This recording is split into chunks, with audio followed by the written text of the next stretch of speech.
সাহিত্য সভাৰ লগত এই শাখাটোৰ লগত আন এটি শাখা ইতিমধ্যে জড়িত হৈছে আকাশ যুৱ সমিতি।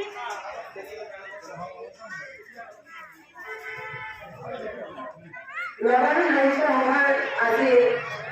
বিহু কৰ্মশালাৰ সামৰণি অনুষ্ঠানত উপস্থিত থকা সন্মানীয় বৰ্তমানৰ সভাপতি মহোদয়, সন্মানীয় প্ৰাক্তন সভাপতি হ'ব, সন্মানীয় প্ৰাক্তন সম্পাদক হ'ব,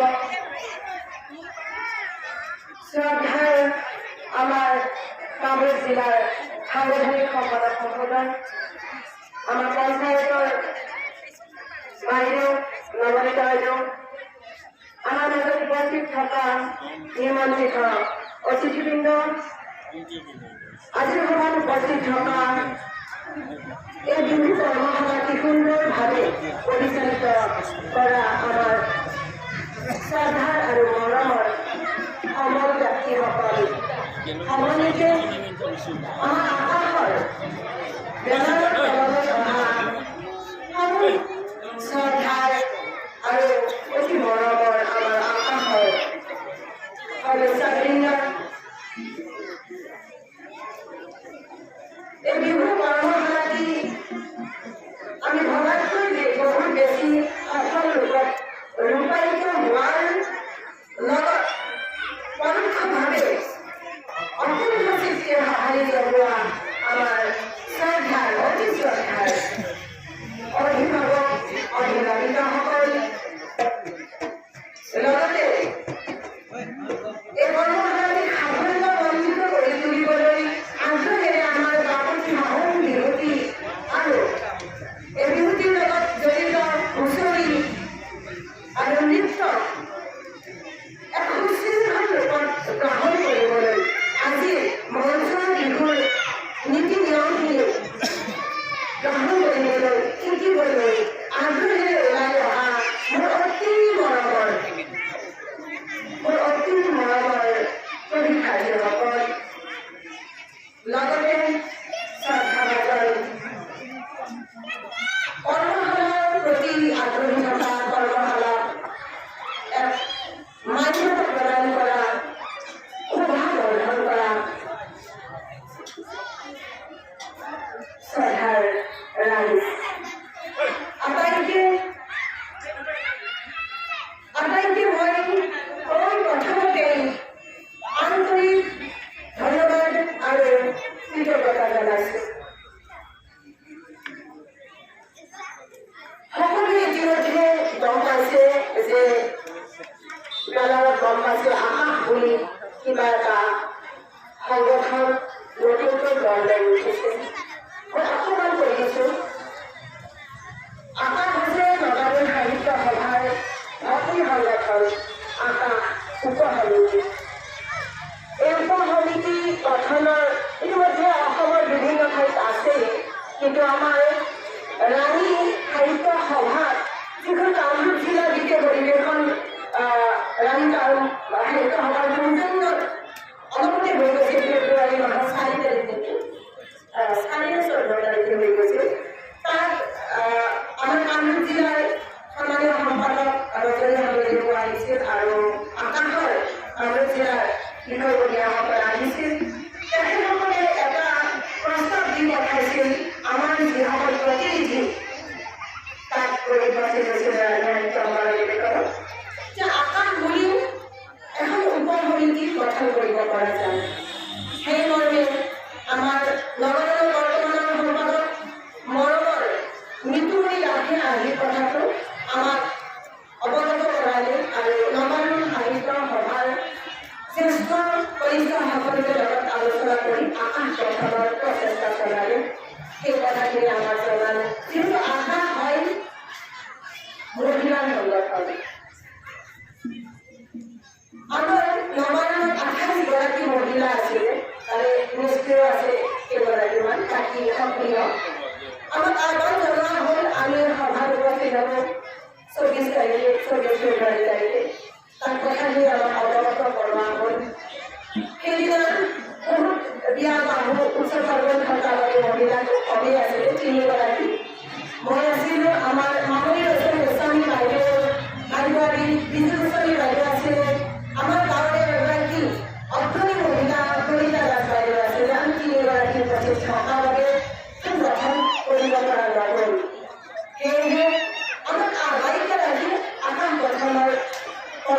দিয়া হ'ল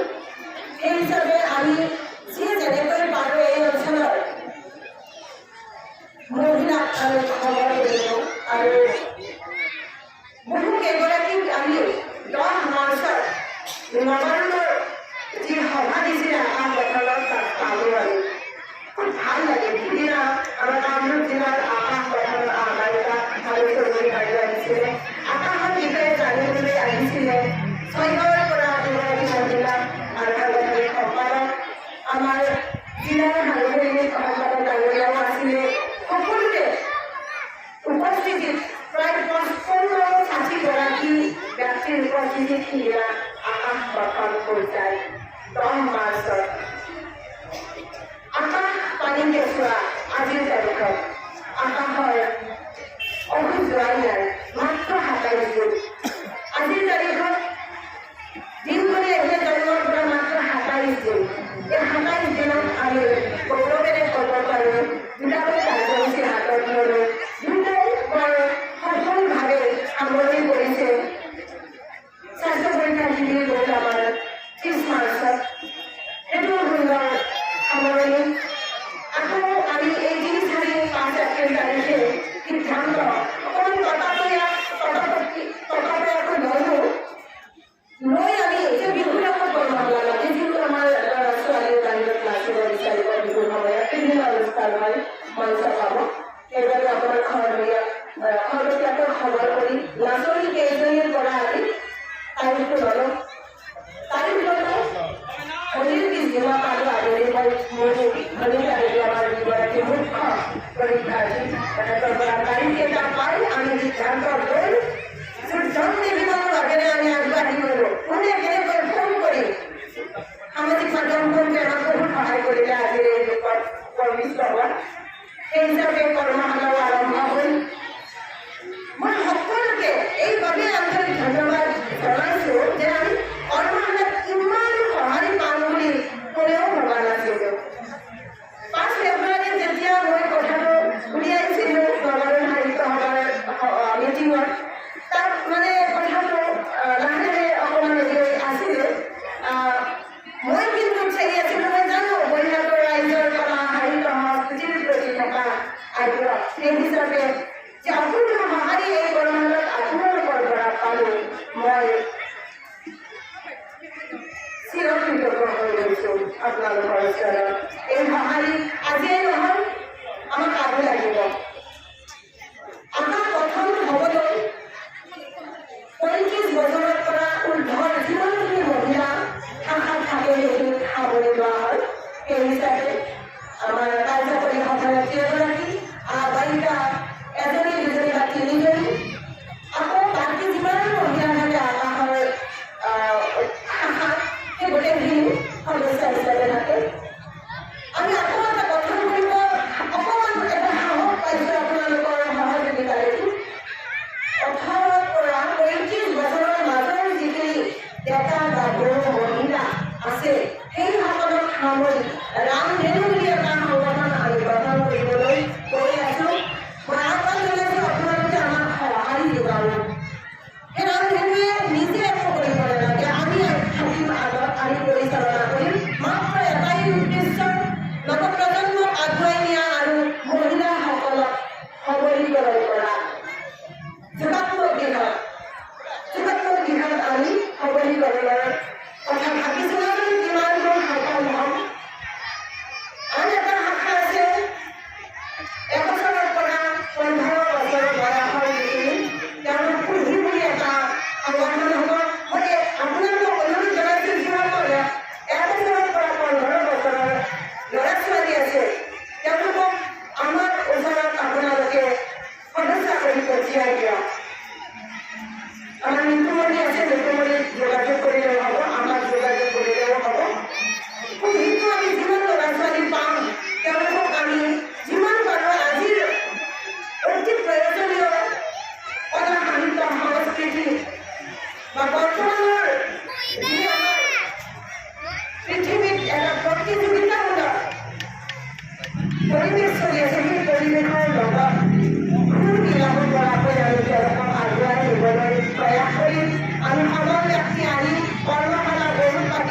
এই আৰম্ভণিতে আপোনালোকে ইমান সুন্দৰ সহায় আশা কৰিম পুঁজি ৰাজনীতি গঠন কৰাটো আপোনালোকে সহযোগিতা আগবঢ়াব, আমাক নাম সময় দিব। আমি সেইসকলক লৈ কৰ্মশালাসমূহ কৰিব বিচাৰোঁ। বেছি নকওঁ, পিছত আকৌ জনাম আকাশে কি কৰিব। আকাশ যেনেকৈ নীলা, তাৰ ভিতৰত থাকে 7টা ৰং, বেঘৰণি সেয়া হাঁহ। সেই 7টা